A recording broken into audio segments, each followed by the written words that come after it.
తాకట్లో ఉన్న మీ బంగారాన్ని విడిపించి ఆ రోజు ఆన్లైన్ రేటుకి కొంటాం. Sharma gold company.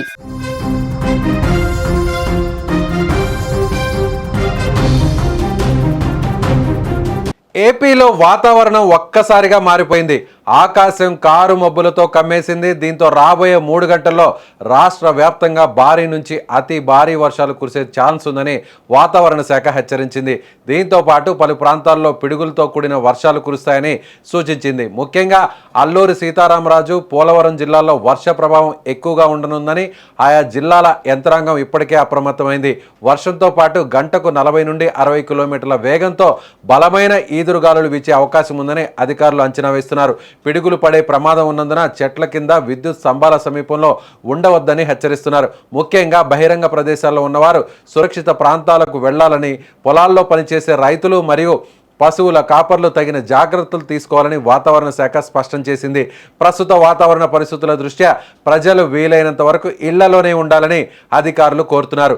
అత్యవసర పనులు ఉంటే తప్ప బయటకు రావద్దని, ప్రయాణాలను వాయిదా వేసుకోవడం ఉత్తమమని తెలుపుతున్నారు. సో ప్రస్తుతం అంటే రాబోయేటువంటి 3 గంటల్లో భారీ నుంచి అతి భారీ వర్షాలు ఉత్తరాంధ్రలో ఉన్నటువంటి అనేక జిల్లాల్లో కురిసే అవకాశం ఉంది. ముఖ్యంగా పోలవరం, అల్లూరి సీతారామరాజు జిల్లాల్లో ముఖ్యంగా పిడుగుపాటుతో కూడినటువంటి వర్షాలు వస్తాయని వాతావరణ శాఖ చెప్తుంది. సో ఇప్పటి వరకు కూడా అత్యంత ఎక్కువగా ఉన్నటువంటి అంటే అత్యధిక ఉష్ణోగ్రత ఉన్నటువంటి ఈ జిల్లాల్లో, అలాగే ఏపీలో ఉన్నటువంటి పలు జిల్లాల్లో ఒక్కసారిగా వాతావరణం మారిపోయేటువంటి అవకాశం ఉంది. ఈ సాయంత్రం తరువాత కూడా రాత్రి వరకు కూడా భారీ వర్షాలు కురిసేటువంటి అవకాశం ఉంది. ముఖ్యంగా వేసవి కాలం కావడంతో ఒక్కసారిగా ఈదురుగాలులతో కురిసేటువంటి వర్షం కావడంతో అందరూ కూడా అప్రమత్తంగా ఉండాల్సినటువంటి పరిస్థితి ఉందని వాతావరణ శాఖ చెప్తుంది. ముఖ్యంగా ఎవరైతే ఆరు బయట పొలాల్లో భారీ చెట్ల ముందు, అలాగే విద్యుత్ స్తంభాల ముందు ఎవరు కూడా ఉండవద్దని, బలహీనమైనటువంటి కట్టడాల కింద కూడా ఉండకూడదని వాతావరణ శాఖ చెప్తుంది. ఇప్పటికే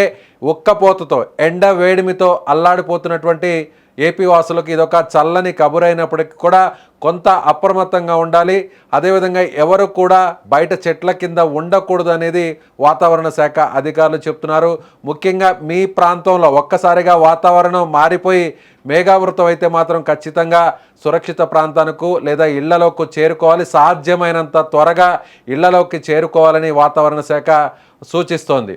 ఇప్పటికే గత కొన్ని రోజుల నుంచి కూడా ఏపీలో అత్యధికంగా ఉష్ణోగ్రతలు నమోదవుతున్నాయి. దాదాపుగా 38 నుంచి 40 డిగ్రీల వరకు కూడా కొన్ని జిల్లాల్లో, కొన్ని ప్రాంతాల్లో అత్యధిక ఉష్ణోగ్రతలు నమోదవుతున్నాయి. దాదాపుగా కొన్ని రోజుల పాటు ఇలా ఎండ వేడిమికి అల్లాడిపోయినటువంటి వారందరూ కూడా ఉక్కపోతతో చాలా ఇబ్బందులకు గురైనటువంటి వారందరూ కూడా ఒక్కసారిగా వాతావరణం మారిపోవడంతో కాస్త సేద తీరుతున్నటువంటి పరిస్థితి. అయితే కానీ ఎంత వాతావరణం మారుతుంది అనేటువంటి చల్లని కబురు వచ్చినప్పటికీ కూడా దాని వెనక కూడా కాస్తంత ఇబ్బంది పెట్టేటువంటి వర్షం కూడా కురిసే అవకాశం ఉంది. ముఖ్యంగా ఈదురుగాలులు, అలాగే పిడుగులు పడేటువంటి ప్రమాదం కూడా ఉంది అనేటువంటి విషయాన్ని వాతావరణ శాఖ చెబుతుండడంతో ఈ 2 జిల్లా వాసులు, అలాగే ఉత్తరాంధ్రలో ఉన్నటువంటి వాసులందరూ కూడా కొంత అప్రమత్తంగా ఉండాలని వాతావరణ శాఖ చెబుతుంది. మీ ప్రాంతంలో వర్షాలు కురుస్తున్నాయా? మీ ప్రాంతంలో వాతావరణం మారిపోయిందా? ఒక్కసారిగా ఎండ వేడిమి నుంచి, ఉక్కపోత నుంచి ఉపశమనం కలిగించే విధంగా మేఘాలు కమ్ముకుంటున్నాయా? సో మీ ప్రాంతంలో ఇప్పుడు వాతావరణం ఎలా ఉందో కామెంట్ చేయండి.